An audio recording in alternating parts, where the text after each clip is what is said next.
That's a really good question. That's a honestly, that's a rare question from a Generation X. I studied Gen X really, really well. They're mostly in their 40s and 50s.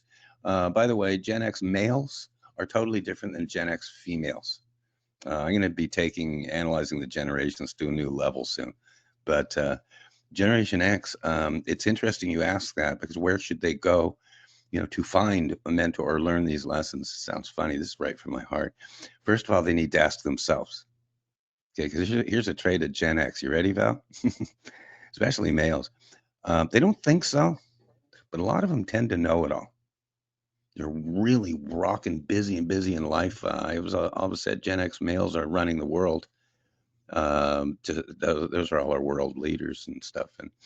But I would say just decide that you actually want to learn.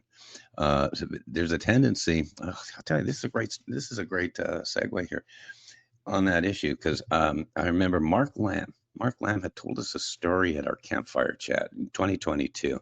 He brought up that was an hour and 15-minute interview around a campfire with Sheriff Mark Lamb before he was even running for the Senate. And he had shared so many things that he's really never talked about publicly. But one thing that I remember real specifically, and this it applies to this, he had said that Generation X dropped the ball.